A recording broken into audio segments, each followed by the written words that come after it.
I'm glad to have you here. Follow my story until the end and comment the city you're watching from. For 5 years, I sent $200 every single month to my late husband's parents. I never missed a payment. Not once. But then my neighbor grabbed my arm in the courtyard and whispered, "Stop giving them money and check the security camera." What I saw on that footage made my blood run cold. The man I'd mourned for 5 years, the man whose ashes sat in our family plot, the father of my 7-year-old son, was alive. My name is Emma Sullivan. I'm 32 years old, and this is the story of how I hunted down my own dead husband. The smell hit me the second I turned off the engine.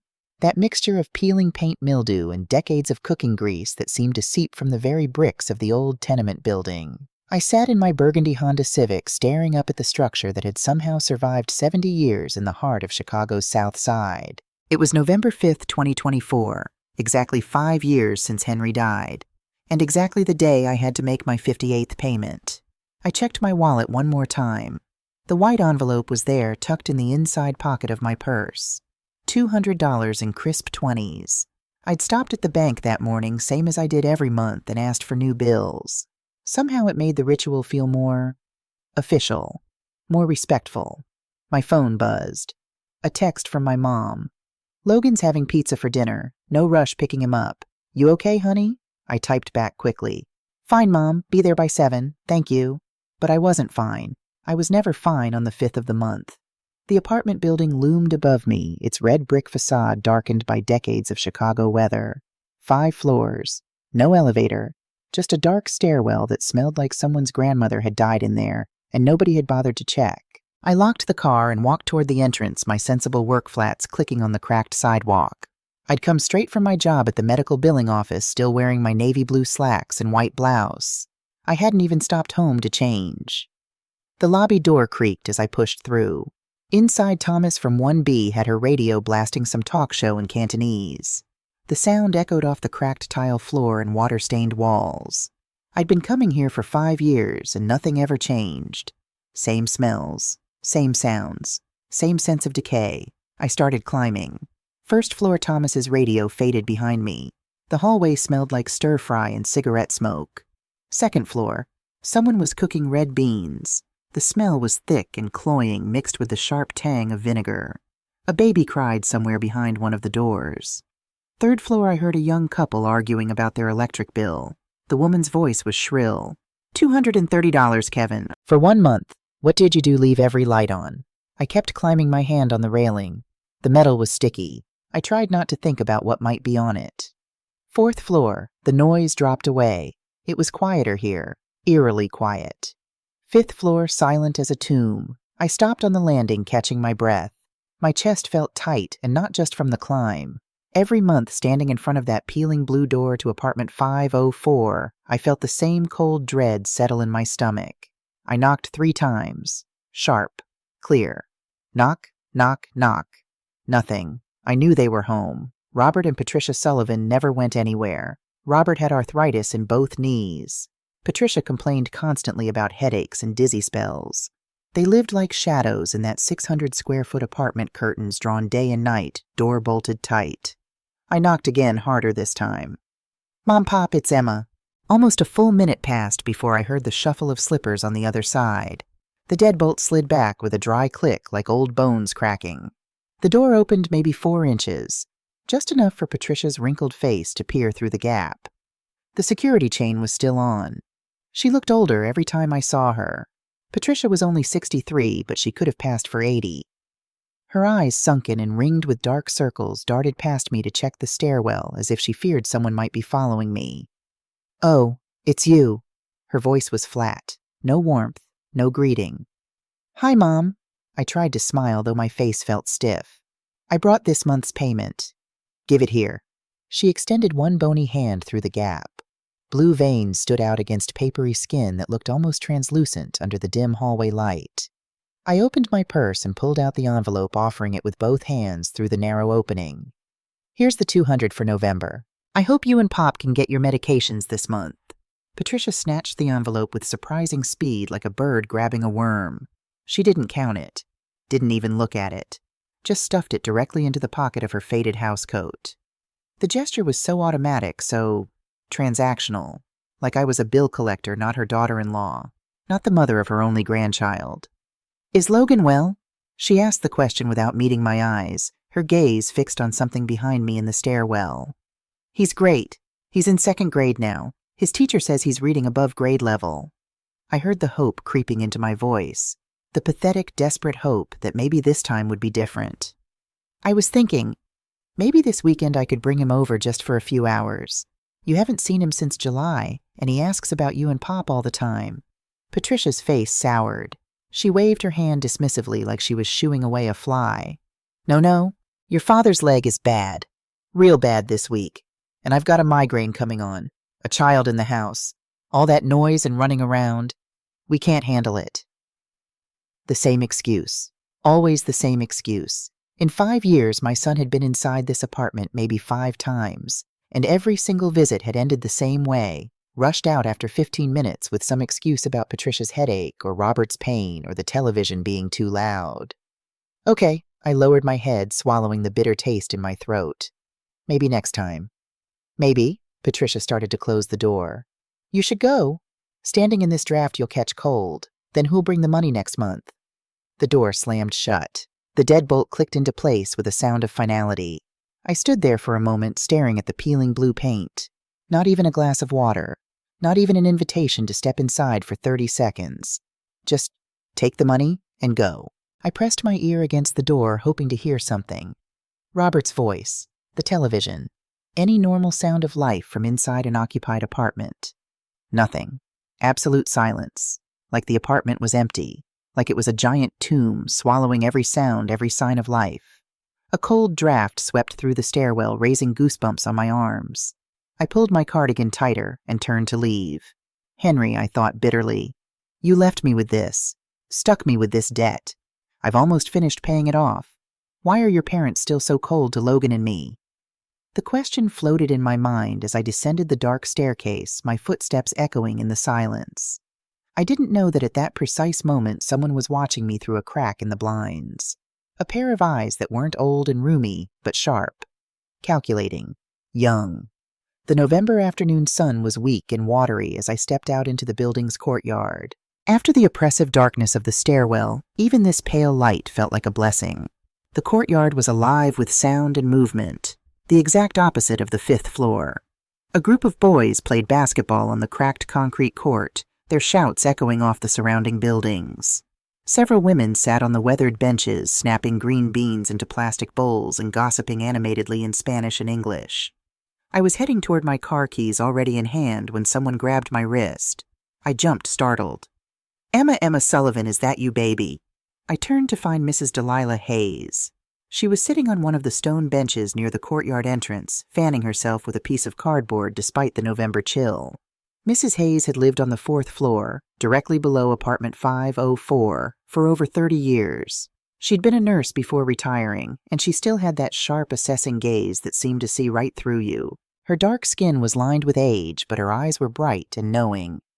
"Mrs. Hayes," I tried to smile. "How are you enjoying the fresh air?" She didn't answer my question. Instead, she patted the bench beside her with one firm hand. "Sit down here a minute, child. I need to talk to you." Something in her tone made me obey. I sat setting my purse on my lap. Mrs. Hayes looked around the courtyard carefully, as if checking to make sure no one was close enough to overhear. Then she leaned in close, lowering her voice to barely above a whisper. "Did you just go up to give those two your money again?" I blinked, surprised. How did she know about that? It was a private family matter. I'd never discussed it with anyone except my mother. Yes, today was payment day. I didn't see any point in denying it. Mrs. Hayes clicked her tongue against her teeth and shook her head slowly. The look on her face was a mixture of pity and something else, something that looked almost like fear. "Lord have mercy, child." She lowered her voice even further. "You work yourself to the bone to support people who don't deserve a single penny from you." "Mrs. Hayes, I don't understand."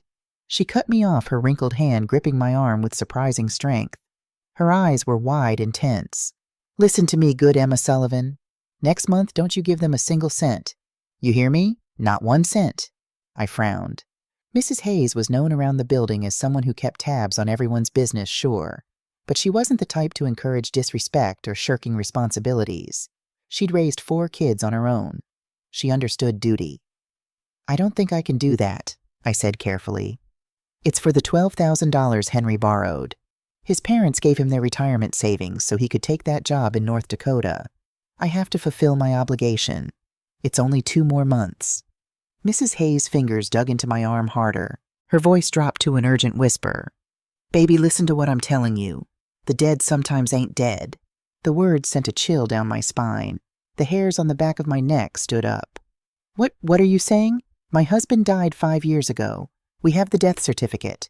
We brought his ashes back from North Dakota. I'm not talking about ghosts." Mrs. Hayes interrupted, her eyes boring into mine. "I'm talking about flesh and blood people, real people walking around in the middle of the night." My mouth went dry. "I don't understand." "That apartment up there?" She jerked her head toward the 5th floor. "It's quiet as a church during the day, but around 1 or 2 in the morning I hear noises. Footsteps. Heavy footsteps. Not old people shuffling around. Young footsteps. A man's footsteps." I felt my heart start to beat faster. "Robert has trouble with his leg.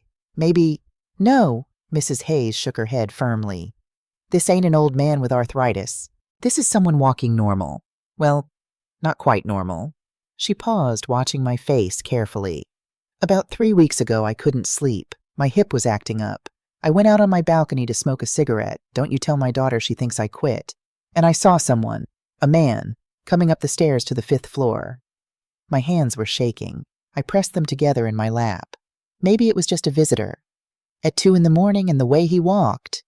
Mrs. Hayes' voice took on a strange quality. "He had a limp, just a slight one, favoring his left leg, and his left shoulder dipped a little when he put weight on that side. The world seemed to tilt sideways.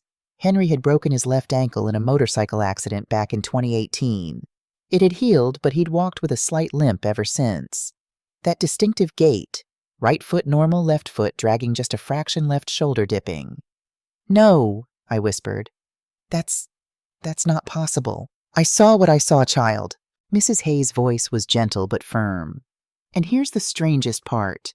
This man, he didn't knock. He didn't ring any doorbell. He pulled out a key. I saw it clear as day in the security light. And he opened that door like he owned the place, like it was his home." I couldn't breathe. My chest felt tight. "And one more thing." Mrs. Hayes leaned even closer.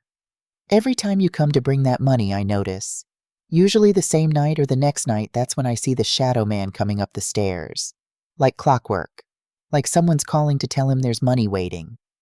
"You're mistaken." My voice sounded thin and desperate even to my own ears. "Your eyesight.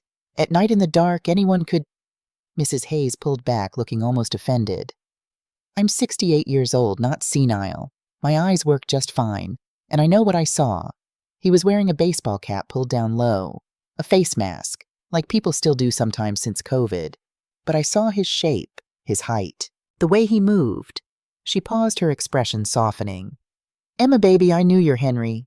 Watched him grow up visiting his folks in this building. I remember when you 2 got married, how happy he was.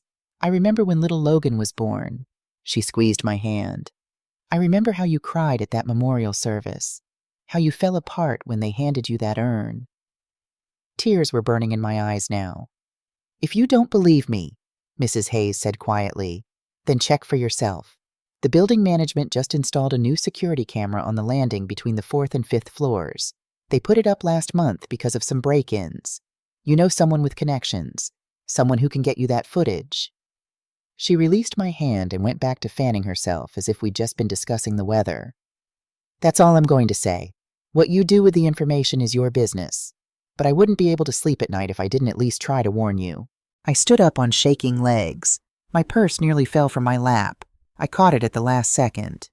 "Thank you, Mrs. Hayes." "Nothing to thank me for yet, baby." She looked up at me, her eyes sad and knowing. "Go on now. Get your boy and hug him tight. And think about what I said." I walked to my car like I was in a dream. Or a nightmare. My hands were shaking so badly I could barely get the key in the ignition. Mrs. Hayes' words echoed in my head. "The dead sometimes ain't dead. Walks with a limp. Opened the door like it was his house." No, it was impossible. Henry was dead. I'd seen the death certificate. I'd held his ashes in my hands as I placed them in the family plot in Indiana. I'd mourned him for 5 years. But as I pulled into traffic, heading toward my mother's house to pick up Logan, my mind kept circling back to the same questions. If Henry was really dead, why did his parents live like they were hiding something? Why the drawn curtains, the bolted door, the absolute silence? Why did they never want to see their grandson, and why? Oh, why did they need $200 in cash every single month when their Social Security checks should have been more than enough? I made it through dinner on autopilot. Mac and cheese from a box for Logan, a salad for myself that I mostly pushed around my plate. My son chattered away about his day at school, how he'd won the spelling bee, how his friend Paul had brought a cool new Pokemon card to show everyone how Mrs. Rodriguez said they were going to start a unit on dinosaurs next week. I made the appropriate noises. That's great, honey. Wow, really? But my mind was 1,000 miles away. After dinner, I gave Logan his bath. He played with his toy boats, making sound effects, while I sat on the closed toilet lid, supposedly supervising, but really just thinking. Mommy, are you sad? I snapped back to attention. Logan was looking at me with those big brown eyes. Henry's eyes. The resemblance was so strong sometimes it made my heart ache. No, baby. Just tired from work. You look sad. He pushed his blue plastic tugboat through the water. Did somebody be mean to you? God, he was perceptive for 7 years old. Nobody was mean, sweetheart. I promise. Okay. He went back to his boats, apparently satisfied. Mommy, how come I don't got grandparents like the other kids? The question felt like a punch to the gut. You have Grandma Sue, I said carefully. My mom. You see her all the time. Yeah, but... He frowned, concentrated on making the boats crash together. Marcus has 4 grandparents, 2 from his dad and 2 from his mom. I only got 1. Well, your Grandpa Michael, my dad, he died before you were born, remember? We've talked about that. I know, but what about Daddy's mom and dad? How come they never come see me? I'd been dreading this conversation for years. I'd given Logan vague answers before. That they were older, that they didn't feel well, that they lived far away, even though they were only 20 minutes across town. They love you, Logan, but they're not doing well. They're sick a lot. Too sick to see me even on my birthday. The hurt in his voice broke something inside me. Robert and Patricia had sent a card for Logan's 7th birthday back in August. Just a card. No gift, no phone call, no visit. And I'd sent them their monthly $200 the week before his birthday. I'm sorry, baby, I whispered. It's okay, Mommy. Logan smiled at me that sweet, guileless smile. I got you. You're the best mommy in the whole world. I had to leave the bathroom before he saw me cry. Later that night, after Logan was asleep in his room, curled up with his stuffed elephant and his nightlight casting stars across the ceiling, I sat at the kitchen table with my laptop and my budget notebook. The notebook was worn the edges soft from 5 years of constant use. I'd started it the month after Henry died when I realized I had to get my finances under control. Single mother, 1 income, a mountain of debt I hadn't known existed. I flipped to the page I'd labeled Debt Repayment Plan. At the top in red ink, $12,000. In-laws underneath 58 careful tick marks. 58 months of $200. 58 months of $11,600. But then I started adding the extras. The money I'd given them for Christmas presents, for Patricia's emergency dental work that spring, for Robert's medication that wasn't covered by Medicare, for their anniversary, for Patricia's birthday. The total came to $14,200. $14,200. Over 5 years, I'd given them $14,000. Money I'd earned working 45 hours a week at a job that paid $38,000 a year. Money that could have gone to Logan's college fund. Money that could have fixed our leaking roof or replaced our dying water heater. Money I'd given willingly, gratefully, even because I thought I owed it to them. Because Patricia had said those words to me at Henry's memorial service. I could still hear her voice thick with tears. My son went to North Dakota because we didn't have enough. Because you wanted a better life. We gave him everything we had, $12,000, our entire retirement savings. And now he's dead. Dead, and we're old and sick and we have nothing. You're his wife. You have to take responsibility. And I had. God help me, I had. But now, sitting in my small kitchen in our small apartment, I started to wonder. I opened my laptop and pulled up a budgeting site I used sometimes. I started plugging in numbers. Social Security for a couple both over 62, with Robert's work history as a machinist and Patricia's as a school cafeteria worker. Approximately $1,800 per month. Rent on a 6th-floor walk-up in that old building. Maybe $600 per month at most. Utilities, food, medication, basic expenses for 2 elderly people who never went anywhere, never did anything. Maybe another $800 per month. That left $400 left over each month. Plus my $200. In 5 years, if they'd been even remotely careful with money, they should have saved close to $30,000. So why had Patricia always acted like they were one missed payment away from starvation? I pulled up Google and started searching. Man fakes own death. Insurance fraud fake death. How to fake a death certificate. The search results were horrifying. Dozens of cases. Hundreds, maybe. People who'd staged their deaths to escape debt to collect insurance money to start new lives. It wasn't as hard as you'd think, apparently. Especially if you had help. My hands were shaking as I found the folder where I kept all the paperwork from Henry's death. I hadn't looked at these documents in years. Hadn't wanted to. The death certificate from North Dakota. I read it carefully now, really read it in a way I hadn't back then when I'd been drowning in grief. Cause of death. Industrial accident. Blunt force trauma. Cremation, yes, authorized by next of kin parents. Remains cremated at Peaceful Meadows Crematorium, Bismarck, ND. But who had identified the body? I scanned the form. There was a signature from someone named Alan Tate, identified as HR Representative Dakota Energy Solutions. Not Robert, not Patricia, not me. A company representative had identified my husband's body, and then the body had been cremated immediately, before I could travel to North Dakota, before I could see him one last time. It's better this way, Patricia had said. You don't want to remember him like that. The accident was bad. Let him rest in peace.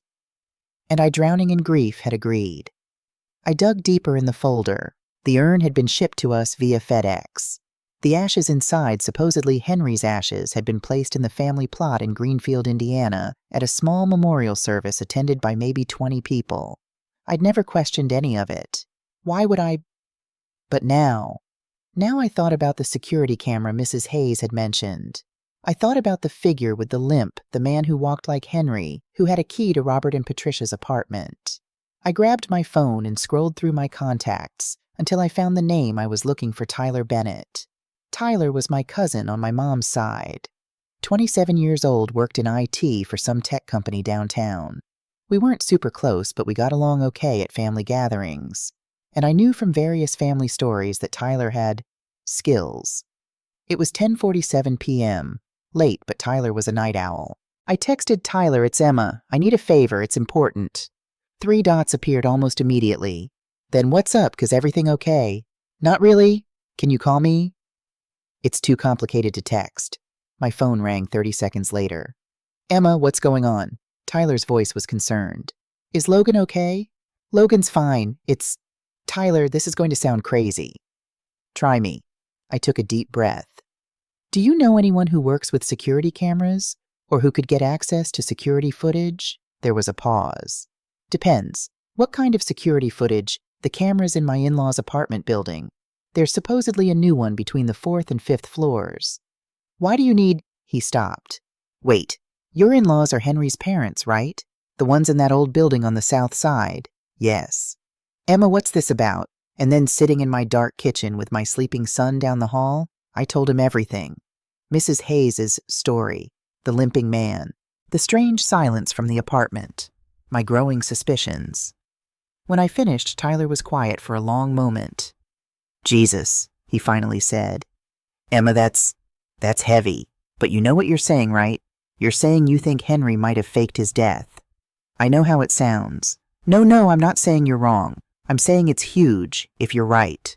He paused. "Look, I have a friend who works for the security company that handles a lot of the buildings in that area. Let me reach out, see what I can do. But Emma, if we find something, what are you going to do?" "I don't know yet," I admitted. "But I need to know the truth." "Okay, give me until tomorrow evening. I'll see what I can dig up." Thank you, Tyler. And can you keep this between us? Don't tell anyone else in the family. Not yet. Your secret's safe with me, cuz. I'll call you tomorrow. After we hung up, I sat in the darkness for a long time. My laptop screen had gone dark. The only light came from the microwave clock, 11:23 p.m. If Henry was alive, if he'd let me struggle for 5 years, let Logan grow up thinking his father was dead, let me work myself to exhaustion to pay a debt that wasn't even real. What kind of monster was he? And what was I going to do about it? I looked at the shelf above the kitchen table where I kept a small framed photo of Henry. It was from our wedding day. He was smiling his arm around my waist, looking at the camera like he didn't have a care in the world.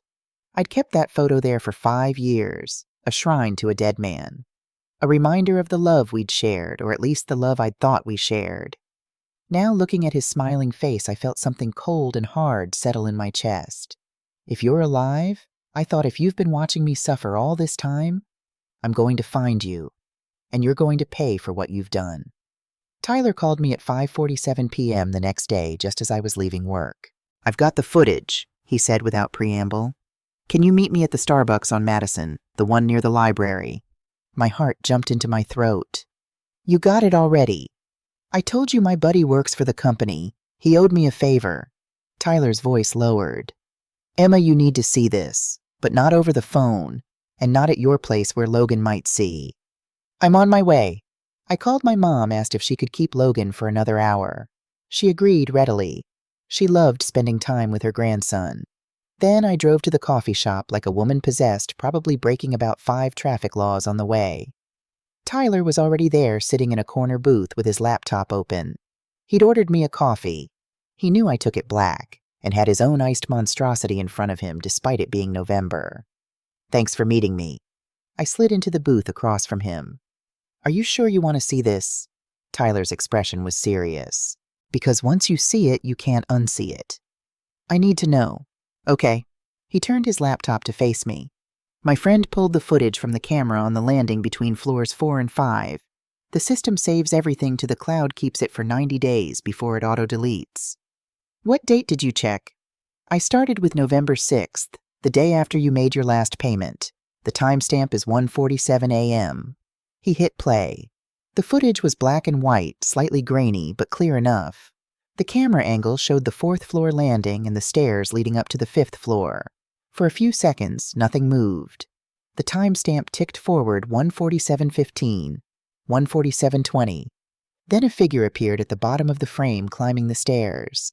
My breath caught in my throat. It was a man. Medium height, broad shoulders, wearing a dark hoodie and a baseball cap pulled low. He had a face mask on, the black cloth kind that had become common during COVID and that some people still wore. But it was the way he moved that made my hands start to shake. Right foot up, left foot following with just a slight drag. Right shoulder steady, left shoulder dipping fractionally with each step. No, I whispered. Tyler reached over and tapped a key. The footage switched to slow motion. Step, drag, dip, step, drag, dip. It was unmistakable. That was Henry's gait, the exact limp he'd had since his motorcycle accident in 2018. I'd walked beside him for 3 years with that limp. I'd know it anywhere.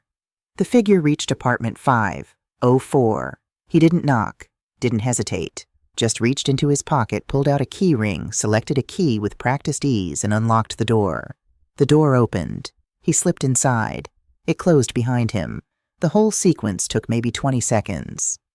That's from November 6th at 1:47 a.m., Tyler said quietly. Want to see October 7th? I couldn't speak. I just nodded. He pulled up another file. Same camera angle, same timestamp, give or take a few minutes. Same figure, same limp, same key, same door. September 8th, same thing. Tyler had pulled 3 months of footage, and every single month the night after I delivered my payment, this figure appeared. Limping, using a key. Entering apartment 504 like he lived there. The timing is too perfect to be coincidence, Tyler said. You deliver money during the day on the 5th. He shows up that night or the next night, every single time. I was gripping the edge of the table so hard my knuckles were white. Emma, Tyler's voice was gentle. I think Mrs. Hayes was right. I think that's Henry. But he's dead. My voice sounded strange, distant. I have his death certificate. I have his ashes. Do you, though?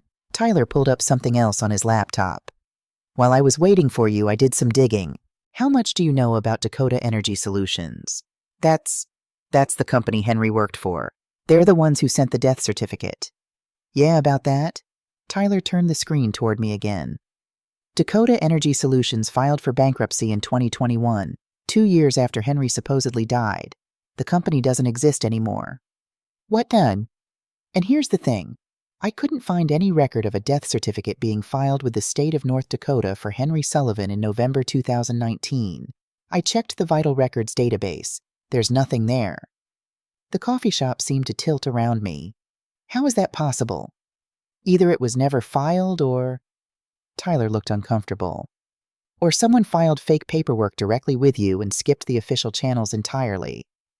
The man who gave us the death certificate, I said slowly. His name was Alan Tate. He said he was the HR representative. Do you still have his contact information? I might. At home. In the file. Tyler closed his laptop. Emma, I think you need to call him. See if he'll talk to you. Because right now we have video of someone who walks like Henry entering your in-laws' apartment, but we can't prove it's actually him. We need more. What if... I swallowed hard. What if I went to Indiana to the cemetery where the ashes are buried? Tyler's eyes widened. You want to open the urn? I need to know what's in it. We sat in silence for a moment. The coffee shop buzzed with normal life around us. Students studying people on laptops, a barista calling out orders. Everything was so ordinary, so normal, while my entire world was crumbling. If you do that, Tyler said carefully, you should document everything. Video it. Get photos. Because if those ashes aren't real, Emma, that's evidence of fraud. Major fraud. I know. And if Henry is alive, Tyler leaned forward. If he's been hiding for 5 years while you worked yourself to death to pay off a fake debt, that's criminal. That's prosecutable. I met his eyes. Good. Tyler's expression shifted. I saw a flash of something fierce in his face. You want help, I'm in. Whatever you need. Thank you. I reached across the table and squeezed his hand. But first I need to make a phone call. That night, after I'd put Logan to bed and made sure he was deeply asleep, I dug out the file folder again and found Alan Tate's phone number. My hands were shaking as I dialed. The phone rang 4 times. I was about to give up when someone answered. Hello, a man's voice cautious. Mr. Tate, this is Emma Sullivan, Henry Sullivan's wife. There was a sharp intake of breath. Oh, Mrs. Sullivan, hello, it's been a long time. Yes, it has. I'm sorry to bother you so late. No, it's... What can I do for you? He sounded nervous. Why would he sound nervous? I'm applying for some benefits. I lied smoothly. The insurance company is asking for some additional documentation. They want a copy of the original autopsy report and the official death certificate filed with the state. I was wondering if you could help me get those... The silence on the other end stretched so long I thought he'd hung up. Mr. Tate, Mrs. Sullivan, He cleared his throat. That's going to be very difficult. It's been 5 years. Records from that far back, especially with the company having closed down. There's just no way to access them anymore. But surely the state of North Dakota keeps records. The thing is, he interrupted, speaking quickly now, the circumstances around your husband's death were complicated. It was handled through humanitarian channels. A lot of the paperwork was abbreviated, for the family's sake. Abbreviated. I kept my voice level. What does that mean exactly? It means... Another long pause. Look, Mrs. Sullivan, I'm really sorry, but I don't think I can help you. I don't have access to those files anymore. The company is gone. I've moved on to another job. I can't help. Mr. Tate. I'm sorry, I really am. I have to go. The line went dead. I sat there holding the phone, staring at the dark screen. Tyler was right. The death certificate was fake. Alan Tate had been part of it. Maybe willingly, maybe not, but he'd helped create false documents. Which meant Henry's death was fake. Which meant my husband had deliberately abandoned his family. Had watched us struggle for 5 years. Had used his own parents to extort money from me. The man I'd loved. The father of my child. The person I'd mourned and cried over and missed every single day for 5 years was alive, and he was going to pay. I barely slept that night. Every time I closed my eyes, I saw that figure on the security footage. Step, drag, dip, Henry's walk, Henry's movements. Henry, who was supposed to be dead and buried. At 3 a.m., I gave up trying to sleep and went to the kitchen. I made coffee and opened my laptop, pulling up every document I had related to Henry's death. The more I looked, the more holes I found. The death certificate had no official state seal, no coroner's signature, just Alan Tate's scrawled name and a stamp that said Dakota Energy Solutions, Human Resources Department. The urn had arrived via FedEx with no accompanying documentation, no cremation certificate, no chain of custody, just a brown ceramic urn with Henry's name and dates engraved on a small brass plate. I'd never questioned any of it. Why would I, who questions the death of their husband when you're handed official-looking paperwork and an urn full of ashes, someone who'd been planning to deceive their family, that's who. The sun was rising when I finally texted Tyler. I need you to check something else for me. Robert and Patricia's bank records. Can you do that? His reply came an hour later. That's trickier. Bank records are protected, but let me see what I can do. Give me a couple days. 2 days felt like an eternity. I went through the motions of normal life like a robot, took Logan to school, went to work, smiled at my coworkers, processed medical billing claims, picked Logan up, made dinner, helped with homework. But inside I was screaming. Every time I looked at my son, I saw Henry's face, those same brown eyes, that same smile. And I thought, your father let you grow up thinking he was dead. What kind of man does that? On the second night, Logan asked me a question that nearly broke me. We were sitting at the kitchen table. He was working on a school project, a family tree. He'd drawn branches for my mom, for my late father, for me, and for himself. Mommy, he looked up at me with those innocent eyes. Should I put Daddy on the tree even though he's in heaven? I had to turn away so he wouldn't see the tears. Yes, baby, put him on the tree. Okay. He went back to his colored pencils, carefully writing Henry Sullivan on a branch. Do you think Daddy can see me from heaven? Do you think he's proud of me? Oh, God. I'm sure he would be proud of you, sweetheart. You're an amazing kid. I wish I could remember him better. I was only 2 when he died, right? That's right. Logan was quiet for a moment, coloring in the branches of his tree. Then, Mommy, are you going to get married again someday? Marcus's mom got married again after his dad left. I don't know, honey. Maybe someday. Would that mean I'd have a new daddy? The question felt like a knife to the heart, because the answer was, you already have a daddy. He's just been lying to you for 5 years. Let's not worry about that right now, okay? It's just you and me, and we're doing great. Logan smiled at me. Yeah, we're a good team. The best team. But as I watched him return to his family tree, I made a silent vow. Henry didn't get to do this. Didn't get to abandon his son and then just disappear into the shadows while I carried all the weight. He was going to face what he'd done. Tyler called me on Thursday evening. I got into the bank records, he said without preamble. You're not going to believe this, Emma. I was sitting in my car in the parking lot of Logan's after-school program 20 minutes early for pickup. Tell me. Robert and Patricia Sullivan's joint checking account. They receive their Social Security deposits like clockwork every month. $1,832 on the 3rd of each month. Okay. Emma, they haven't withdrawn cash from that account in 5 years. Not once. I sat up straighter. What meh? No ATM withdrawals. No checks written. Nothing. The only activity is the monthly deposits and automatic payments for utilities. Their account balance is... He paused. It's $127,450.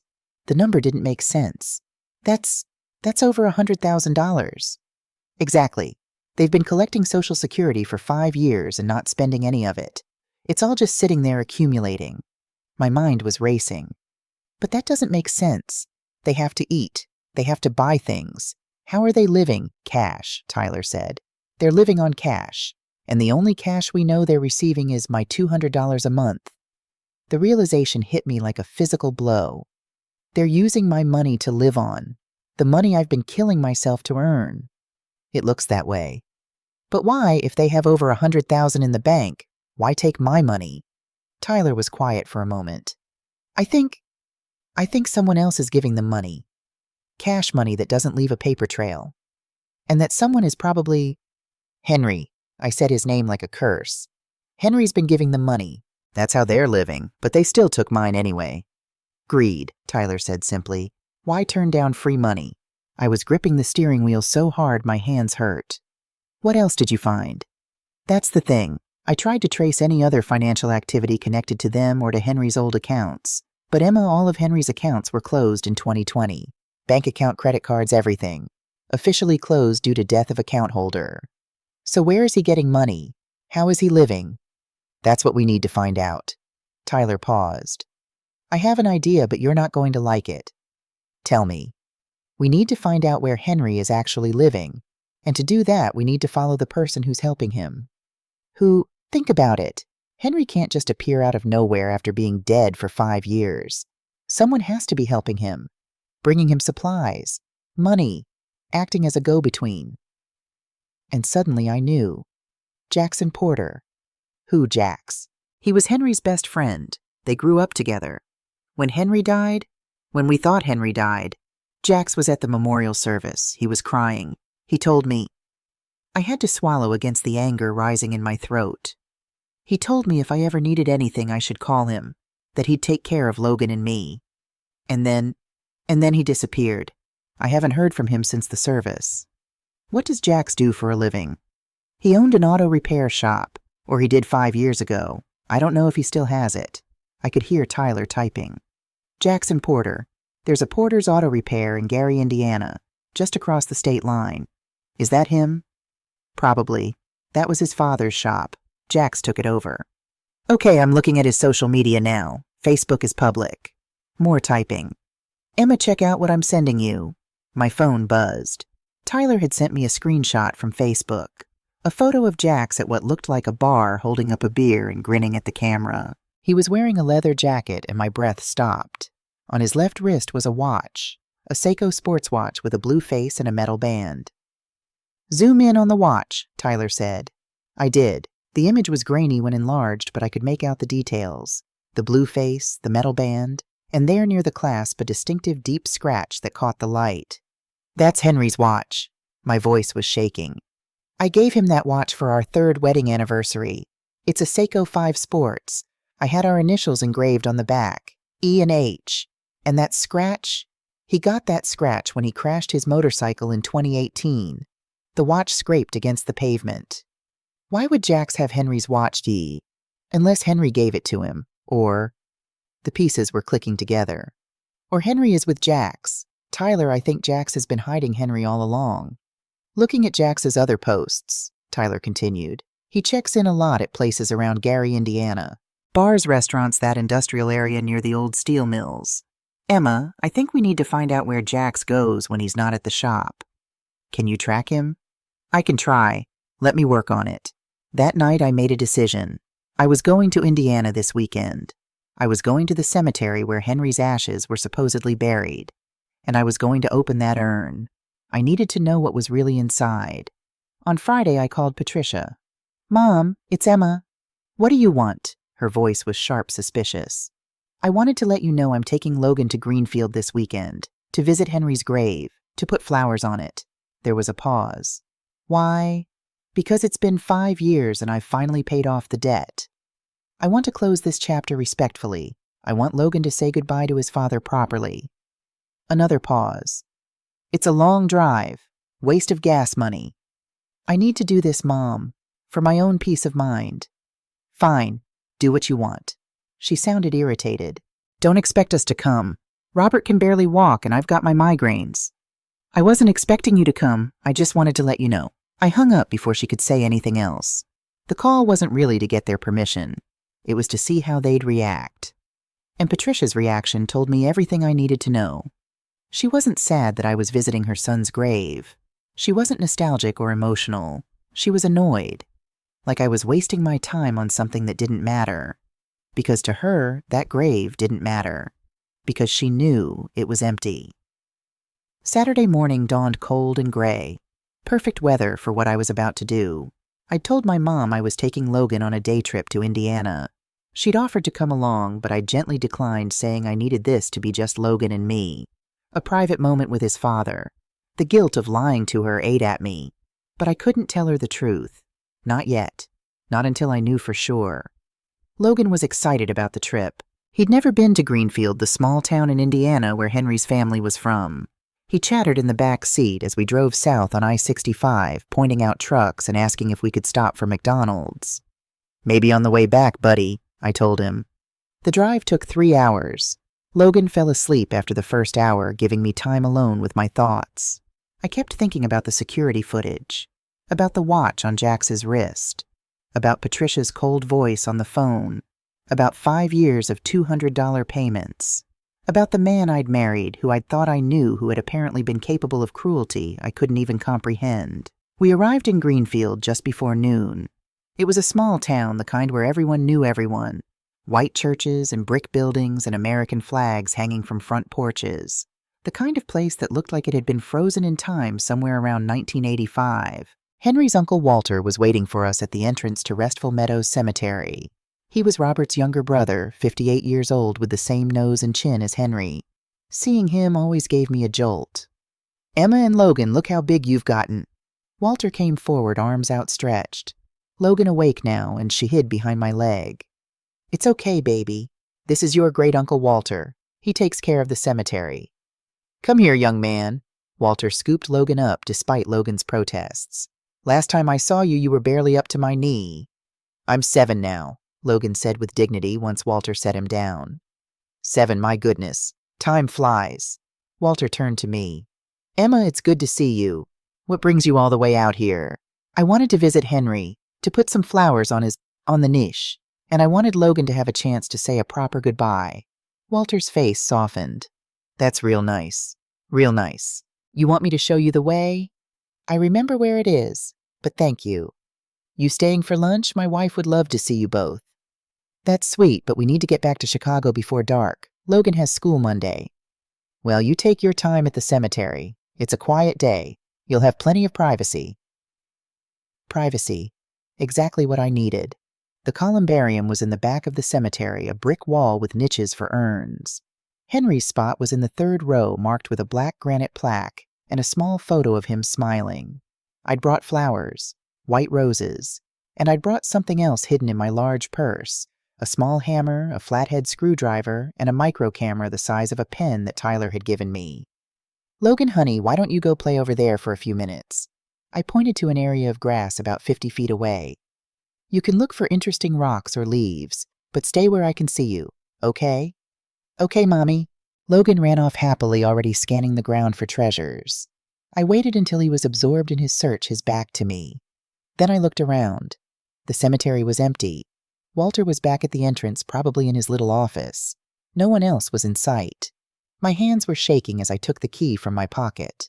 Walter had given me a copy years ago so I could clean the glass door of the niche if I wanted. He'd never imagined what I'd use it for. The key slid into the lock. Click. The small glass door swung open. The urn was brown ceramic, simple and dignified. Henry's name was engraved on a brass plate. Henry Sullivan, 1987 to 2019. Beloved son, husband, father. I pulled the camera from my pocket and turned it on, clipping it to the collar of my jacket. I needed to record everything. Speaking in a low voice, I narrated what I was doing. Today is November 12th, 2024. I'm Emma Sullivan, and I'm about to open my late husband's urn at Restful Meadows Cemetery in Greenfield, Indiana. I'm doing this because I have reason to believe the contents may not be authentic. I lifted the urn out of the niche. It was surprisingly light. Too light. I set it on the ground carefully and examined the lid.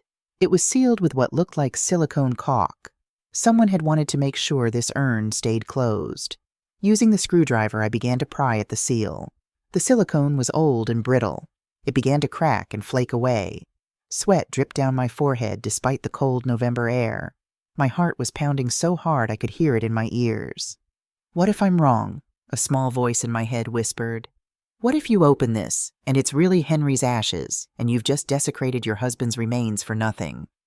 But I knew I wasn't wrong. The seal broke. The lid came loose with a soft scraping sound. I took a deep breath and lifted the lid, and looked inside. The urn wasn't completely empty. At the bottom there was maybe half an inch of gray dust and debris, and mixed in with the dust were 4 or 5 rocks, Smooth river stones, the kind you'd find in any landscaping supply store. No bone fragments. No teeth. Nothing that could possibly be human remains. Just dirt and rocks. I had to put my hand over my mouth to keep from screaming. For 5 years I'd mourned over this. I'd brought Logan here and told him his father's ashes were in this urn. I'd cried at this niche. I'd placed my hand on this cold granite and whispered goodbyes. And the whole time it had been nothing but a lie. A cruel, calculated lie. I picked up one of the stones, holding it in front of the camera. This is what was in my husband's urn. Rocks. Just rocks and dirt. No cremated remains, no ashes. Nothing human. I carefully filmed the interior of the urn from every angle, making sure the camera captured every detail. Then I heard Logan's voice. "Mommy, I found a really cool rock. Look." I quickly put the stones back in the urn, replaced the lid, and pressed the pieces of silicone seal back into place as best I could. It wouldn't hold up to close inspection, but from a distance it would look fine. I put the urn back in the niche and locked the glass door. "That's great, baby," I called to Logan, my voice only shaking slightly. "Bring it here and show me." Logan ran over, clutching a piece of quartz that glittered in the weak sunlight. "Look how shiny it is. It's beautiful. You can keep it." "Can I show Daddy?" Logan looked at the niche with his father's photo. "Sure, honey." Logan held up the rock to the photo. "Hi, Daddy. I found this for you. Mommy says you're watching me from heaven. Are you proud of me?" I turned away, tears streaming down my face. Henry wasn't watching from heaven. He was watching from some hiding place, living off the money I'd earned, caring nothing for the child he'd abandoned. But not for much longer. We made it back to Chicago by 6 p.m. I dropped Logan at my mother's house, told her I had some work to catch up on, and then I drove to Tyler's apartment. He lived in a modern building in Lincoln Park, the kind of place with a doorman and floor-to-ceiling windows. Tyler's tech job paid well. He buzzed me up immediately. "You look terrible," he said when he opened the door. "Thanks." I pushed past him into the apartment. "Did you get the video I sent?" "Yeah, Jesus, Emma, those were rocks." "I know." I collapsed onto his couch. 5 years. 5 years I've been mourning over a container of rocks. Tyler sat down next to me. "Okay, so we know for sure now. Henry faked his death. The question is, where is he?" "Did you find anything on Jax?" "Actually, yes." Tyler pulled out his laptop. "I've been tracking Jax's location through his phone. Don't ask me how. You don't want to know. But I found a pattern." He pulled up a map on his screen. During the day, Jax is at his auto shop in Gary. Normal business hours 9 to 6. Then most nights he goes to bars or clubs. Typical stuff.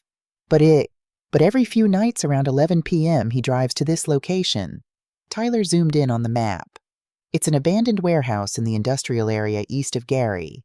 He stays there for about an hour, then leaves. An abandoned warehouse. And here's the interesting part. I cross-referenced the dates when Jax goes to the warehouse with the dates when that guy appears on the security camera at your in-laws' building. Tyler pulled up a spreadsheet. They line up. When Jax doesn't go to the warehouse, Mystery Man doesn't show up at the apartment. When Jax does go to the warehouse, Mystery Man appears like clockwork the next night. So Jax goes to this warehouse to deliver something to Henry. And then Henry goes to get his money from his parents. That's what it looks like. I stood up, started pacing. We need to go there, to the warehouse. I need to see him with my own eyes. Emma, that's dangerous. Gary's industrial area isn't exactly safe, especially at night. And if Jax is mixed up in something illegal, I don't care. I turned to face Tyler. I need proof. I need to see Henry alive. I need to hear him admit what he's done. Otherwise, it's just circumstantial evidence. Tyler studied me for a long moment. You know that if we do this, if we actually find Henry, everything changes. You can't unring that bell. I know. Okay. He closed his laptop. Then we need a plan. A real plan.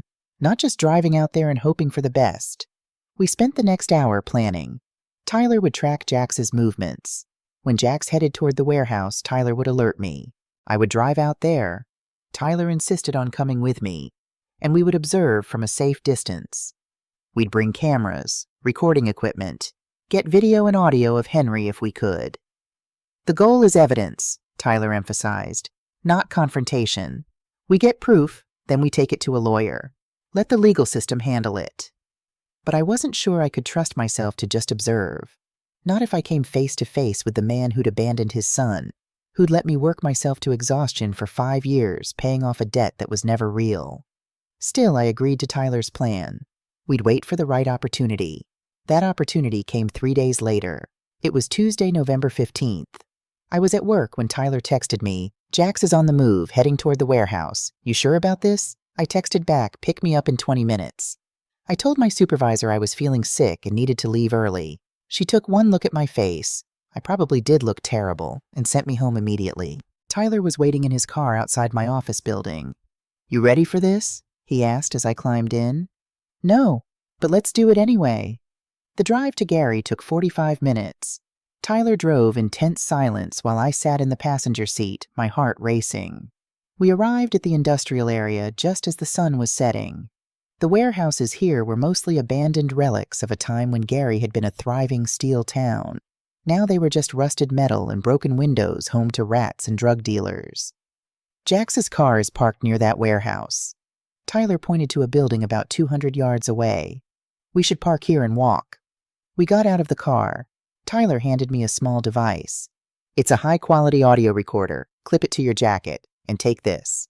He gave me a small canister. "Pepper spray, just in case." We approached the warehouse on foot, keeping to the shadows. The area was deserted. No cars, no people, just the sound of wind whistling through broken windows.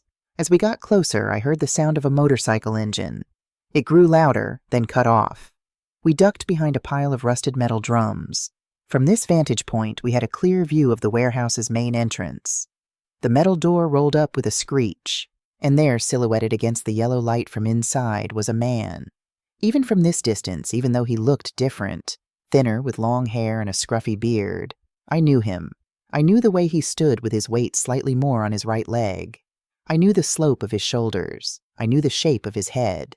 Henry, my husband, the father of my child, the man I'd mourned for 5 years, alive and standing 50 yards away from me. I must have made some sound, a gasp or a sob, because Tyler's hand clamped down on my arm hard. "Quiet," he breathed in my ear. "Just watch." Jax appeared walking his motorcycle into the warehouse. He was carrying 2 large plastic bags. "Did you bring everything?" Henry's voice. Oh God, that was Henry's voice. Deeper than I remembered, rougher, but unmistakably his. "Everything. Beer, food, cigarettes, new clothes. You're living better than I am, man."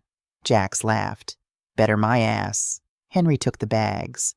"This place is an oven in the summer and an icebox in the winter. I'm going crazy in here." "Then leave. Go to Mexico like you planned."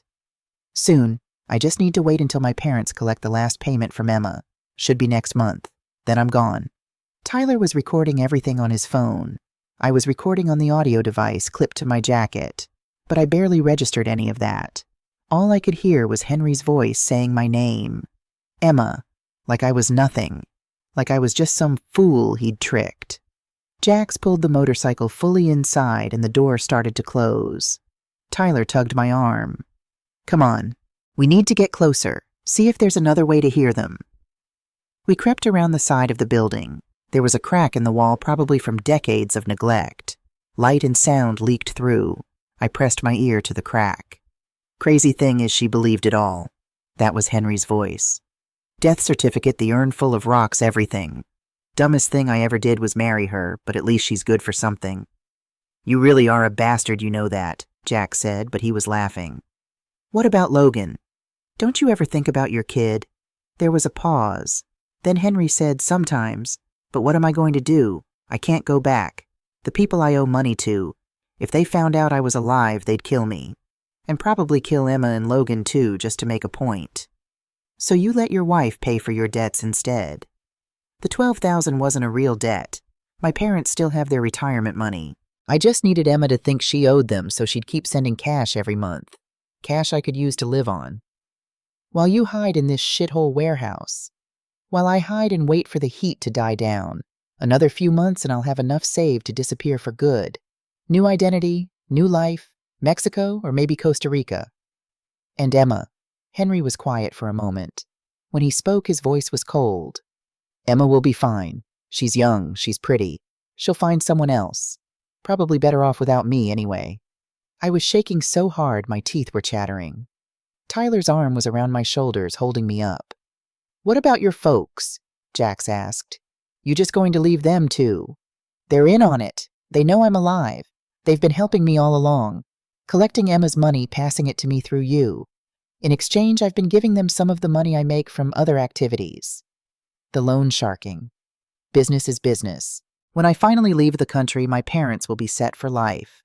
They've got almost $130,000 saved up from their Social Security alone, plus whatever I give them. Tyler's phone buzzed. A text from someone. He glanced at it, then showed it to me. We have enough. Let's go. But I couldn't move. I was frozen listening to my husband, my alive, breathing, lying husband, talk about me like I was nothing, like our son was nothing. You ever feel guilty? Jax's voice was quieter now. About what you're doing to her. Another long pause. Sometimes, Henry finally said. Late at night, sometimes I think about that house we rented on Maple Street, how Emma would make Sunday breakfast, how Logan used to climb into our bed at 6 a.m. and jump on my stomach to wake me up. He laughed, but it sounded hollow. But then I remember the debt collectors, the guys who broke my ribs that time, warning me what would happen if I didn't pay, the fear. And I think, this is survival. Sometimes survival means being ruthless. That's one way to justify it. It's the only way to justify it. I'd heard enough, more than enough. I turned and walked away from the warehouse, Tyler following close behind. I made it maybe 50 feet before I had to stop and throw up in the dirt. Tyler drove me home in silence. I sat in the passenger seat, staring out the window, seeing nothing. When we pulled up in front of my apartment building, Tyler finally spoke. Emma, are you okay? No, my voice sounded strange, flat, but I will be. What do you want to do? I turned to look at him. I want to destroy him. I want him to pay for every single thing he's done. Tyler nodded slowly. Okay, then let's do this right.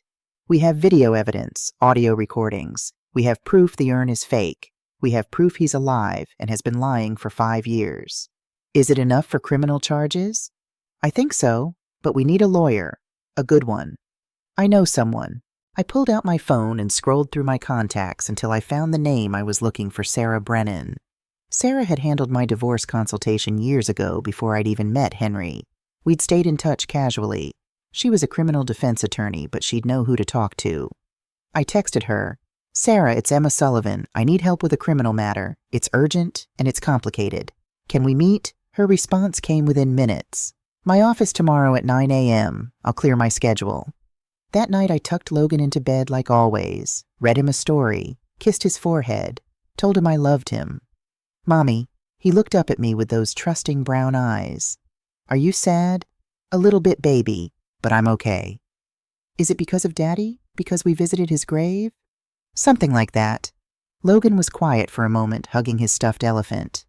I don't really remember Daddy. Is that bad? No, sweetheart.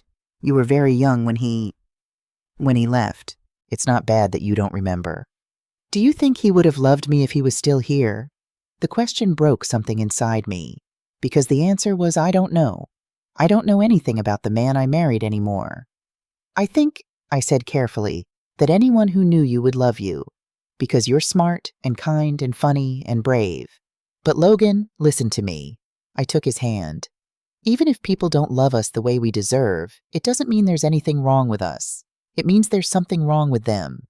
Do you understand? He nodded solemnly. Like how Marcus's dad left and Marcus's mom said it wasn't Marcus's fault. Exactly like that. Okay, Logan yawned. I love you, Mommy. I love you too, baby. More than anything in the world. After he fell asleep, I went to my bedroom and looked at the photo of Henry I'd kept on my nightstand for 5 years. I picked up the frame and looked at his smiling face. The man I'd thought I knew. The man I'd mourned. And then I threw the frame against the wall as hard as I could. The glass shattered. The photo fell to the floor. I didn't feel better, but I felt something. Anger. Determination. Henry thought I was stupid. Thought I'd never figure it out. Thought he could just disappear and leave me holding the bag. He was wrong. Sarah Brennan's office was in a high-rise in the Loop. Floor-to-ceiling windows with a view of Lake Michigan. Expensive art on the walls. This was the office of someone who won cases. She was waiting for me in her conference room, a pot of coffee already prepared. "Emma." She stood to shake my hand. Sarah was 45, whip-smart, with steel-gray hair cut in a severe bob. "You said this was urgent. Tell me everything." So I did, starting from the beginning. Henry's death, the debt, 5 years of payments, Mrs. Hayes' warning, the security footage, the empty urn, the warehouse, the recorded confession. Sarah listened without interrupting, taking notes on a yellow legal pad. When I finished, she sat back and let out a long breath. She shook her head. "This is one of the most extensive fraud cases I've ever heard. Emma, what your husband did, what he's still doing, is illegal on so many levels, I'd need an hour to list them all." "Can we prosecute? Can we put him in jail?" "Absolutely. We're talking about multiple felonies here. Fraud, forgery, filing false documents, identity theft.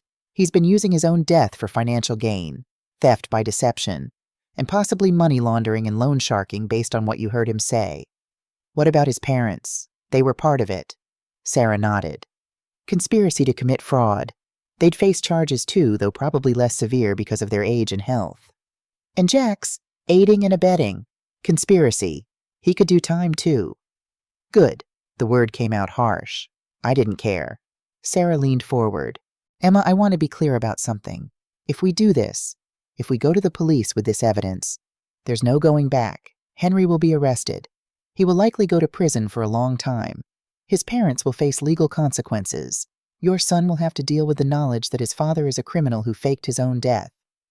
Logan will also have to deal with the knowledge that his father abandoned him," I said quietly. "At least this way there's justice." Sarah studied my face for a long moment. Then she nodded. "Okay, let me review all your evidence. I'll contact the Cook County State's Attorney's Office. With what you have, I think we can get arrest warrants issued within a week." "A week? I know it seems long, but we need to do this right. We need to coordinate with both Illinois and Indiana authorities since the crimes crossed state lines. We need to make sure all the evidence is properly documented. We can't give Henry any chance to slip away." She was right. I'd waited 5 years. I could wait 1 more week. That week was the longest of my life. I went through my normal routine. Work, taking care of Logan, grocery shopping, laundry. But every moment felt surreal, like I was living 2 lives. The normal life where I was just Emma Sullivan, single mom, medical billing clerk. And the secret life where I was the woman who was about to bring down her own husband. On the 4th day, my phone rang. It was Sarah. "We have the warrants," she said. "Police are coordinating a simultaneous raid. They'll hit the warehouse where Henry is hiding, your in-law's apartment, and Jax's auto shop all at the same time tomorrow night. That way no one can warn the others." My heart was pounding. "Tomorrow night. Emma, you need to have an alibi. The police will want to question you eventually, but it's better if you're nowhere near any of the arrest sites. Can you arrange to be somewhere public with witnesses?" I'll take Logan to dinner. At my mom's house." "Perfect. Stay there until at least midnight. By then, everything should be over." After we hung up, I sat on my couch, shaking. This was really happening. After 5 years, after all the pain and the struggle and the lies, this was really happening. November 16th, 2024. The day everything would change. I woke up at 5 a.m., my heart already racing. I'd barely slept. Every time I closed my eyes, I saw Henry's face. Sometimes it was the Henry I'd married, young, smiling, full of promises. Other times it was the Henry from the warehouse, hollow-eyed, bitter, calling me stupid. I made coffee and sat at my kitchen table watching the sun rise over Chicago. In 12 hours, police would raid 3 locations simultaneously. In 12 hours, my dead husband would be arrested for faking his own death. My phone buzzed. A text from Sarah. "Everything is set. Strike team briefed. Warrant signed." "You remember the plan?" I texted back. "Dinner at my mom's house with Logan. Stay until midnight." "Good. Emma, I know this is hard, but you're doing the right thing." Was I? I kept asking myself that question. Was I doing this for justice, or was I doing it for revenge? Maybe it was both. Maybe that was okay. I got Logan ready for school like it was any normal day. Made him breakfast, scrambled eggs and toast. Packed his lunch, peanut butter and jelly sandwich, apple slices, a juice box. Helped him find his homework that he'd shoved in the bottom of his backpack. Mommy, you're being extra huggy today, Logan observed as I squeezed him tight before he got out of the car at school. I just love you, that's all. I love you too, but you're squishing me. He wriggled free, grinning, and ran toward the school entrance. I watched him go. So innocent, so trusting. In a few hours, I was going to shatter his world, because eventually he'd have to know the truth about his father. But not today. Today, he got to be a normal 7-year-old kid. Work was torture. I couldn't concentrate on anything. I kept checking my phone even though I knew nothing would happen until tonight. At lunch, Tyler called me. "How are you holding up?" he asked. "I'm terrified." "That's normal. Emma, you know you don't have to be there when they arrest him, right? You can just let it happen and find out about it later." "I know, but Sarah said I should be somewhere with an alibi anyway. My mom's house is perfect." "Okay, call me after okay, no matter how late." "I will." "Tyler," I paused. "Thank you for everything. I couldn't have done this without you." "That's what family is for. Now go be strong. You've got this." I picked Logan up from school at 3:30 p.m. We drove straight to my mother's house in Evanston, a small bungalow with a bright red door and flower boxes in the windows, even though it was November. My mom, Susan, greeted us at the door with hugs. She was 62 with gray hair she'd stopped dyeing years ago and warm brown eyes that crinkled when she smiled. "This is a nice surprise," she said. "You didn't say you were coming for dinner." "I hope that's okay. I wanted to spend time with you both tonight." "Of course it's okay. Logan, Grandma made cookies this morning. Want to help me make dinner?" "Yes." Logan raced toward the kitchen. My mom studied my face. "Emma, honey, are you all right? You look pale." "I'm fine, Mom. Just tired from work." She didn't look convinced, but she let it go. "Come on, you can help me with the pot roast." We spent the afternoon in comfortable domesticity. Logan did his homework at the kitchen table while my mom and I cooked. We made pot roast with carrots and potatoes, homemade biscuits, and a salad. My mom told stories about her week, her book club, her neighbor's new puppy, a sale at the grocery store. Normal things. Safe things. Logan chattered about school. He'd gotten an A on his spelling test. His friend Paul had been sent to the principal's office for putting a fake spider in the teacher's desk drawer. They were going to start their dinosaur unit next week, and Logan wanted to do his project on velociraptors. I tried to focus on his words to be present in this moment, but part of my mind was counting down the hours. 6 p.m. The raids would happen at 11 p.m. 7 p.m. 4 more hours. 8 p.m. 3 more hours. At 8:30, my phone buzzed. A text from Sarah. "Teams are in position. Everything is go for 11 p.m. How are you doing?" I excused myself to the bathroom and called her. "I'm okay," I lied. "Mom and Logan don't suspect anything." "Good. Emma, I want you to be prepared. After the arrests are made, this is going to move fast. The state's attorney will want to interview you as a witness. The media might pick up the story. Man fakes death for 5 years, it's sensational. You need to be ready for scrutiny." My hands were shaking. I just want him to face what he's done. "He will. I promise you he will." Sarah's voice softened. "Emma, you've been incredibly brave through all of this. Whatever happens tonight, remember that." After we hung up, I splashed cold water on my face and stared at myself in my mother's bathroom mirror. My face was pale, my eyes shadowed. I looked like I'd aged 10 years in the past 2 weeks, but I also looked determined. "You can do this," I told my reflection. "For Logan, for yourself. You can do this." At 10:45 p.m., Logan was asleep on my mom's couch, curled under a blanket with his stuffed elephant. My mom and I were sitting at her kitchen table drinking decaf coffee. "Emma, something's wrong," my mom said quietly. "I've known you your whole life. I can tell when you're upset. What's going on?" I opened my mouth to lie, to say I was fine, just tired, nothing to worry about. But I couldn't do it. I couldn't lie to her anymore. "Mom," I said slowly, "something is about to happen. Something big. And I need you to trust me that I'll explain everything tomorrow. But tonight I need to be here with you and Logan. I need to feel normal for a few more hours." Her eyes widened with concern. "Are you in danger? Is someone threatening you?" "No, nothing like that. I promise Logan and I are safe. But tomorrow everything is going to change. And I'm scared." My mom reached across the table and took my hand. "Whatever it is, we'll get through it. We always do."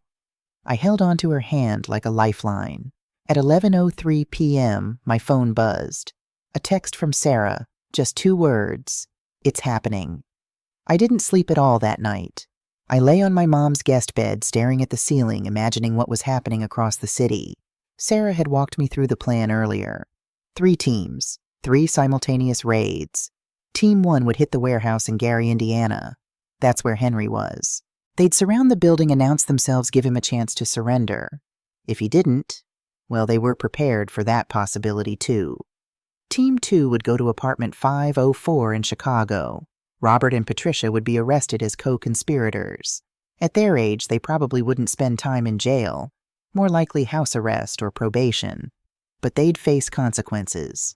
Team 3 would raid Jax's auto shop and his home. He'd be charged with aiding and abetting conspiracy, and depending on what evidence they found, possibly loan sharking and other crimes. The coordination had to be perfect. If one team moved too early, they might tip off the others. If Henry got a phone call from his parents or from Jax warning him that police were coming, he could run. So they'd strike at the same time. 11 p.m., late enough that Henry would likely be at the warehouse early enough that he wouldn't be asleep. My phone stayed silent. Midnight came and went. Still nothing. At 12:47 a.m., my phone finally rang. Sarah. It's done, she said. All 3 suspects are in custody. I sat up in bed, my heart pounding. Tell me everything.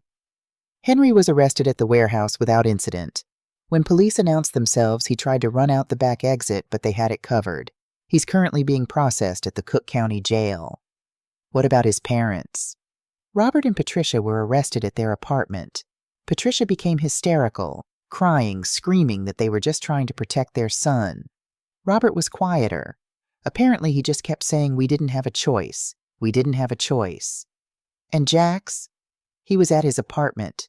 Tried to flush his phone down the toilet when police knocked on the door. They recovered it. Should have good evidence on there.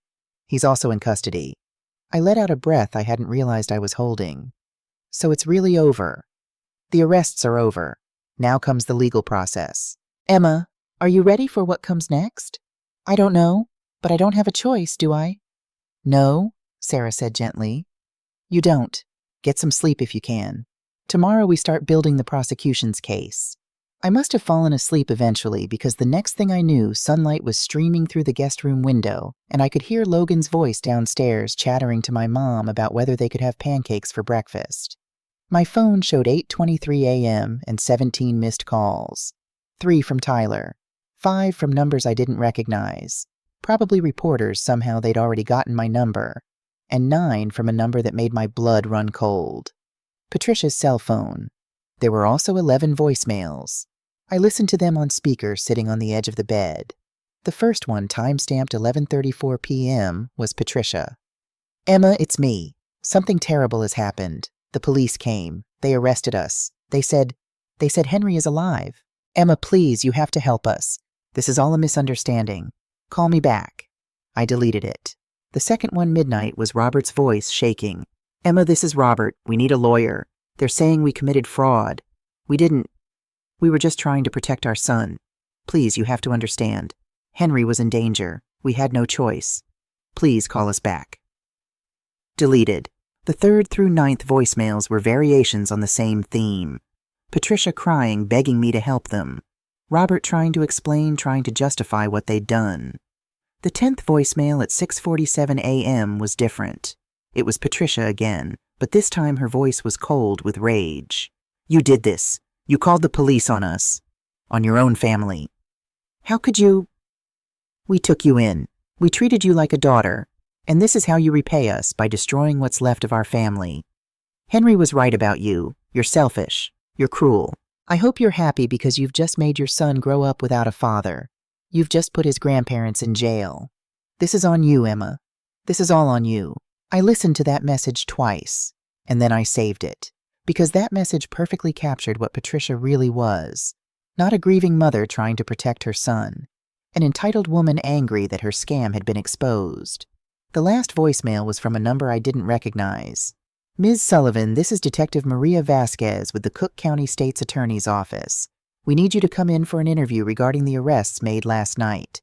Please call me back at your earliest convenience. I called Sarah first. "The police want to interview me," I told her. "I know. Detective Vasquez called me too. I'll go with you. Can you come to the station this afternoon?" "I have to tell my mom first, and I need to figure out what to say to Logan." Sarah was quiet for a moment. "Emma, Logan doesn't need to know everything right now. He's 7. Tell him there's been a development about his father. Tell him you'll explain more when he's older, but don't burden him with all the details yet." Okay, I can do that. Meet me at the station at 2 p.m. We'll get through this together." Telling my mother was one of the hardest conversations of my life. We sat in her kitchen after Logan went outside to play in the backyard. I told her everything. 5 years of lies, the fake death, the debt that wasn't real, the warehouse, the arrests. My mom's face went through a series of emotions: shock, disbelief, anger, and finally a deep sadness. "That boy," she whispered. "I knew he had problems, but I never thought. Emma, honey, I'm so sorry.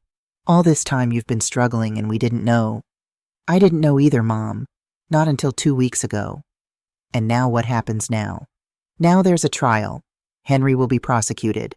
He could go to prison for a long time." "Good." My mother's voice was fierce. "Let him rot there for what he did to you and Logan." The interview at the police station took 3 hours. Detective Vasquez was a woman in her 40s with sharp eyes and a no-nonsense demeanor. She recorded everything as I walked her through the entire story, from Henry's supposed death to the discovery of the fraud. "Mrs. Sullivan," she said when I finished, "you understand that you'll be the prosecution's star witness in this case. I understand. Henry Sullivan's defense attorney will try to discredit you. They'll paint you as a vengeful ex-wife, someone with a motive to lie." "Let them try," I said coldly. "I have evidence. Video-audio documents. The truth speaks for itself." Detective Vasquez smiled slightly. "Good, because we need you to be strong. This case is going to be high profile. The media is already calling it the resurrection fraud case." I winced. "Great. There's one more thing." Detective Vasquez pulled out a folder. "We need you to provide a complete accounting of every payment you made to Robert and Patricia Sullivan over the past 5 years. Every dollar. It will help us build the financial fraud case." Sarah and I spent another 2 hours going through my records documenting everything. The monthly $200 payments, the extra money for emergencies, the gifts. By the time we were done, the total had climbed to $14,387. $14,387. Nearly $15,000 stolen from me through lies. "We'll work on getting restitution as part of the plea deal or sentencing," Sarah assured me. "You'll get your money back, Emma." But it wasn't about the money anymore. It was about the principle, about justice. The arraignment was scheduled for November 20th, 4 days after the arrests. Sarah called me the morning before. "Emma, you don't have to attend. In fact, it might be better if you don't. Henry will be there. Are you prepared to see him?" I thought about it for a long moment. Part of me wanted to avoid it, to let the legal system handle everything while I stayed safely away. But another part of me, the part that had been lied to for 5 years, the part that had worked myself to exhaustion paying a fake debt, that part needed to look Henry in the eye. "I'll be there," I say, he said. November 20th dawned cold and rainy. I dressed carefully that morning, a navy blue suit I usually wore to job interviews, conservative and professional. I wanted to look put together, strong, not like the victim he'd thought I was. The courthouse was downtown, a massive building with marble floors and high ceilings. Sarah met me at the entrance. "Last chance to change your mind," she said. "I'm not changing my mind." We went through security and took the elevator to the 3rd floor, courtroom 304. The hallway outside was crowded with people. Other defendants and their families' lawyers in expensive suits, journalists with notebooks.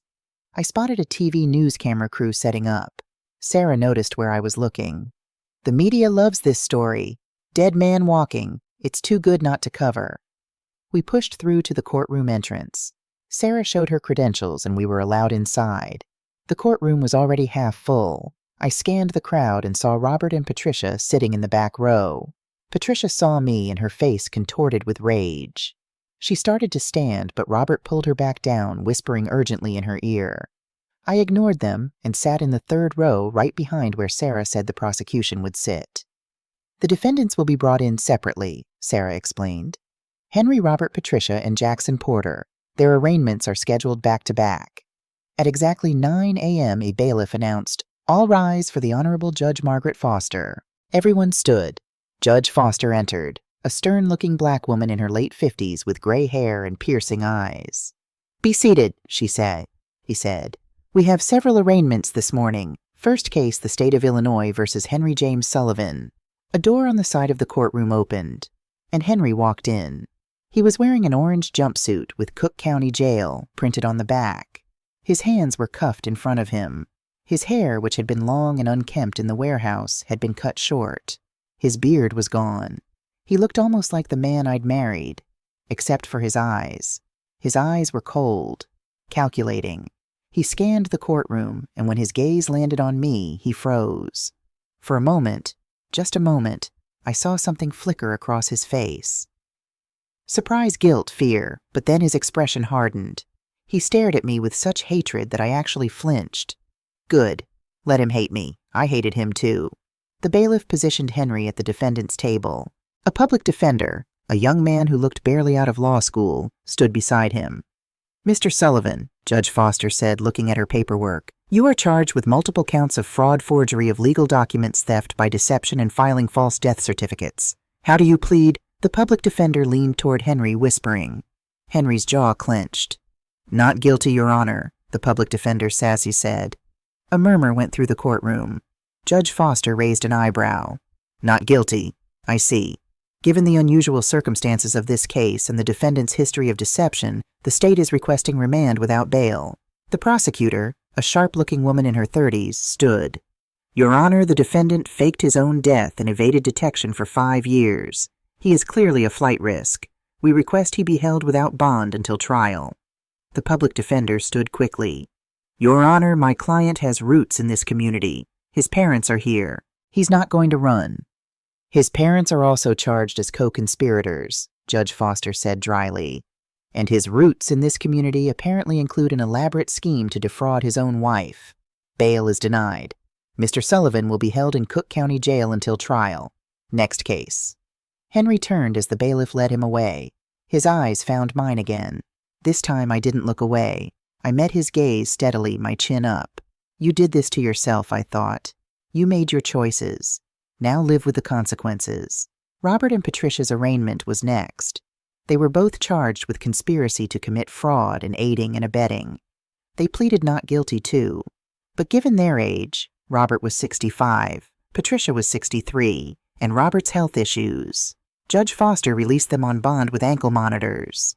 They'd be on house arrest until trial. Patricia tried to approach me as we left the courtroom, but Sarah blocked her path. "Stay away from my client," Sarah said firmly. "She destroyed our family," Patricia shrieked. "She's the reason Henry is in jail." I said, my voice shaking but loud enough to carry, "is because he faked his death and committed fraud. That's on him, not on me." A reporter nearby perked up, scribbling in her notebook. Sarah steered me quickly out of the courthouse before I could say anything else. Outside in the cold November rain, I finally let myself fall apart. Sarah found us an empty conference room in a building nearby. She closed the door and let me cry. "I know," she said quietly, rubbing my back. "I know it's hard." I looked him in the eye, I sobbed, and he looked at me like I was the villain, like I was the one who did something wrong. That's what people like Henry do. They rewrite the narrative in their heads until they're the victim. But Emma, you are not the villain here. You are the person who had the courage to demand justice. What if Logan hates me when he finds out what I did? Logan will understand eventually. He might not understand now or even in a few years, but someday he'll be old enough to see the truth, and he'll see that his mother was strong enough to stand up for what was right. I wiped my eyes. When is the trial? Probably not for several months. These things take time. Discovery, pretrial motions, jury selection. I'm guessing April or May at the earliest. Months of this, Sarah agreed. But Emma, you've made it this far. You can make it through the rest. The trial began on April 3rd, 2025. In the months between the arraignment and the trial, my life had become a strange kind of normal. I went to work. I took care of Logan. I avoided the media as much as possible, though my name had been in the papers more than once. The story had indeed gone viral. "Chicago widow discovers husband faked death to escape debt" was the headline that ran in the Tribune. Other outlets picked it up. I got interview requests from local news, from podcasts, even from a producer who wanted to make a documentary. I declined them all. I did have one conversation with Logan that I'd been dreading. In January, when he asked again why his father wasn't around, I told him a simplified version of the truth. "Logan, I need to tell you something about your dad. It's going to be hard to understand, but it's important." "Is he really in heaven?" Logan asked. He was almost 8 now, getting sharper, asking harder questions. "No, baby, he's not. Your dad, he's alive, but he did something very wrong, and now he's in trouble with the law." Logan's eyes widened. "Daddy's alive?" "Yes. But honey, he can't come home. What he did was very serious." "What did he do?" "He lied. He lied to a lot of people, including you and me. And when grown-ups lie about important things, there are consequences."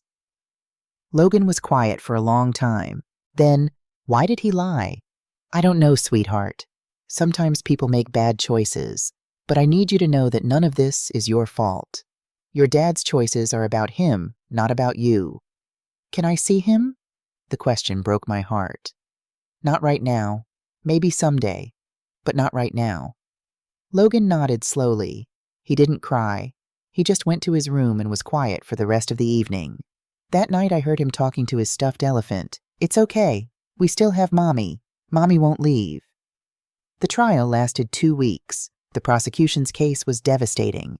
They presented the fake death certificate, the empty urn, which had been retrieved from the cemetery as evidence, the security camera footage showing Henry entering his parents' apartment, the audio recording from the warehouse where Henry admitted everything. They brought in Mrs. Delilah Hayes as a witness. She testified about seeing a man with a distinctive limp going to apartment 504 in the middle of the night. They brought in Tyler, who testified about the GPS tracking and the financial records showing Robert and Patricia's accumulated savings. They brought in Alan Tate, the HR representative from Dakota Energy Solutions, who had been granted immunity in exchange for his testimony. He admitted that Henry had paid him $5,000 to create fake death documents. And then on day 8 of the trial, I took the stand. Sarah had prepared me extensively. "Just tell the truth," she'd said. "That's all you need to do. Tell the jury what happened, how you felt, what you lost." The prosecutor assistant state's attorney Jennifer Walsh led me through my testimony. "Mrs. Sullivan, when did you first learn your husband was dead?" "November 15th, 2019. I got a call from Alan Tate saying there had been an accident." "And what did you do?" I fell apart. I couldn't believe it. Henry and I had talked on the phone just the night before. He'd said he loved me, that he'd be home for Thanksgiving. And then he was gone." "What happened after the memorial service?" "Henry's mother, Patricia, told me that I owed them money. She said they'd given Henry $12,000 for the job in North Dakota, and now that he was dead, they were elderly and had nothing. She said I had to pay them back." "And did you?" "Yes. $200 a month for 5 years. I never missed a payment." "How did making those payments affect you financially?" I took a breath. "It was hard. Very hard. I'm a medical billing clerk. I make $38,000 a year. $200 a month is a lot when you're a single mother. There were months where I had to choose between paying them and buying groceries. Months where I rationed my blood pressure medication because I couldn't afford the refill." "Why did you keep paying?" "Because I thought it was the right thing to do. Because I loved Henry, and I thought this was the last thing I could do for him. And because," my voice broke, "because I didn't want Logan to lose his grandparents too.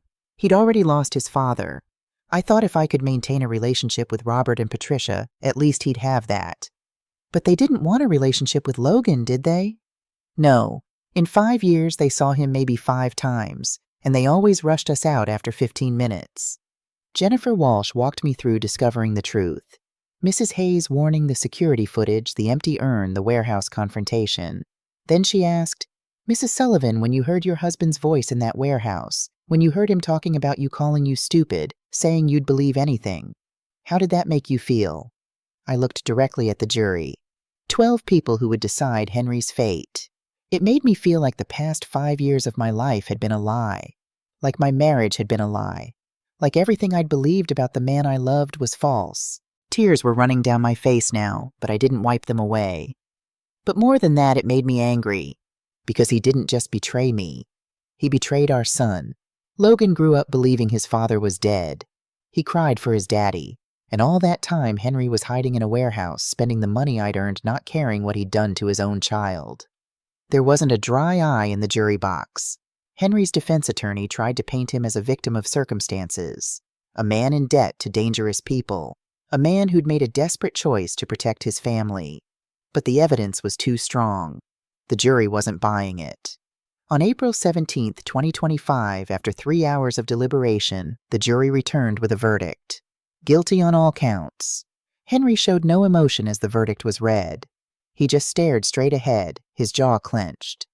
Robert and Patricia, who'd been tried separately in a bench trial, were found guilty of conspiracy.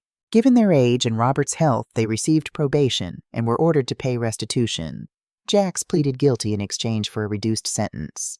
He got 5 years. The sentencing hearing was on May 1st, 2025.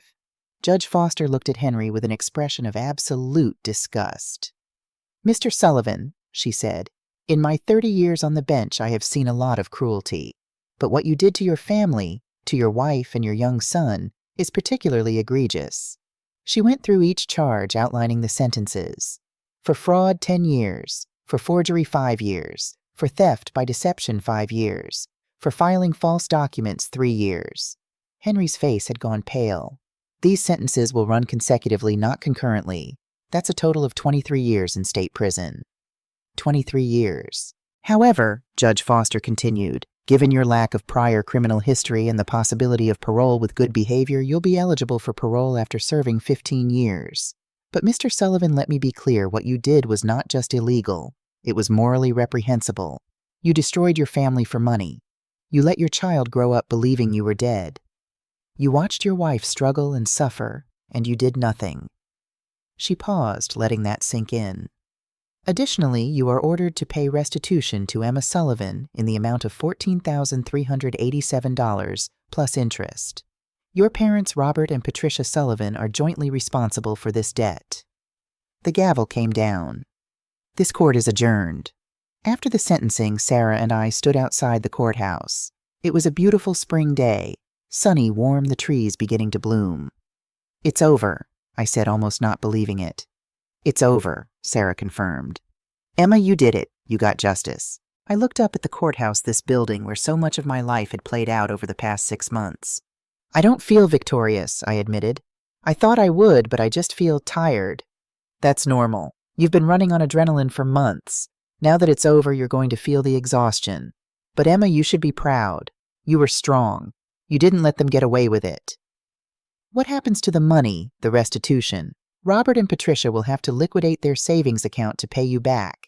It might take a few months to process, but you'll get your money."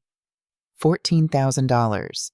It seemed like so much and so little at the same time. "I'm going to put it in a college fund for Logan," I said. "Every penny. It's blood money, but at least it can do some good." Sarah smiled. "That's a beautiful idea." 6 months later, November 2025. I was standing in the kitchen of my new apartment. It was small, just 2 bedrooms, but it was in a better neighborhood than our old place. The windows let in lots of light. The water heater worked. The roof didn't leak. I'd used the restitution money as a down payment and put the rest in Logan's college fund, just as I'd promised myself. Logan was at the kitchen table doing his homework. He was 8.5 now, in 3rd grade. He'd grown 3 inches in the past year. "Mom, can Paul come over this weekend?" he asked, not looking up from his math worksheet. "Sure, baby. You can ask his mom to text me." "Cool." He went back to his work. We'd been in therapy, both of us. Logan was seeing a child psychologist who specialized in helping kids deal with parental abandonment. I was seeing a therapist who was helping me work through the betrayal and the anger and the complicated grief of losing someone who was still alive. It was helping. Slowly, but it was helping. Logan knew more of the truth now. Not everything. He was still too young for all the details, but enough. He knew his father had lied. He knew his father was in prison. He knew that sometimes people we love can hurt us deeply.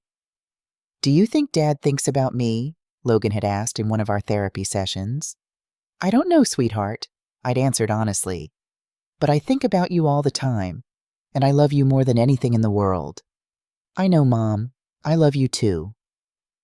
I'd gotten a promotion at work. The publicity from the trial, which I'd hated at the time, had somehow led to my boss noticing how reliable and hardworking I was. I was now a supervisor in the billing department with a salary of $48,000. It wasn't a fortune, but it was enough. Enough for our new apartment. Enough for Logan's activities. Enough to start saving for the future. Tyler came over for dinner sometimes. He and Logan had bonded over video games. "You've got a good kid there," Tyler told me once. "Despite everything, he's turning out great." "He is, isn't he?" I'd said, watching Logan laugh at something on the screen. My mom visited every Sunday. She'd forgiven me for not telling her sooner about Henry being alive. "You were protecting yourself and Logan," she'd said. "I understand that." Even Mrs. Delilah Hayes had become a friend. She'd moved to a different building. The old one had too many bad memories, but we met for coffee once a month. She always brought cookies for Logan. I'd received one letter from Henry. It had arrived 3 months after the sentencing. I'd almost thrown it away without reading it. But curiosity got the better of me. The letter was short, "Emma, I know you'll never forgive me. I don't expect you to, but I need you to know that I never meant for things to go this far." I was scared. I made bad choices. I thought I was protecting everyone, but I see now that I was only protecting myself. "Tell Logan I'm sorry. Tell him his father was a coward and a liar, but that none of it was his fault. I hope someday you can find peace. You deserve that. Henry, I'd read it 3 times. Then I'd put it in a box in the back of my closet. Maybe someday I'd show it to Logan, when he was older, when he could understand. Or maybe I wouldn't. Maybe some things were better left in the past." One evening in late November, almost exactly 6 years after Henry had supposedly died, Logan and I were walking home from the grocery store. It was cold, the first snow of the season starting to fall. "Mom," Logan looked up at me, his breath making little clouds in the air. "Yeah, buddy." "Are you happy?" The question surprised me. "What makes you ask that?" "I don't know. You smile more now. You seem lighter." Lighter. That was exactly the right word. "Yeah," I said, squeezing his hand. "I think I am happy. Are you?" "Yeah," he grinned. "We're a good team, right?" "The best team." We walked the rest of the way in comfortable silence, snowflakes catching in Logan's hair. And I realized he was right. I was happy. Not the naive, trusting happiness I'd had before. This was harder won, tempered by loss and betrayal and pain. But it was real. It was mine. And nobody could take it away from me. 3 years later, 2028, I was sitting in a coffee shop waiting for a friend when I saw a news alert on my phone. I clicked on the article. Henry had applied for early parole after serving just 5 years of his 15-year minimum sentence. The parole board had denied his request, citing lack of remorse and failure to take responsibility for his actions. He'd have to serve at least another 5 years before he could apply again. I closed the article and put my phone away. There was a time when that news would have consumed me, when I would have felt either vindictive satisfaction or complicated guilt. But now I just felt nothing. Henry was my past. He didn't get to be my present or my future. Logan was 11 now, thriving in middle school. He played basketball and was learning to code. He had friends.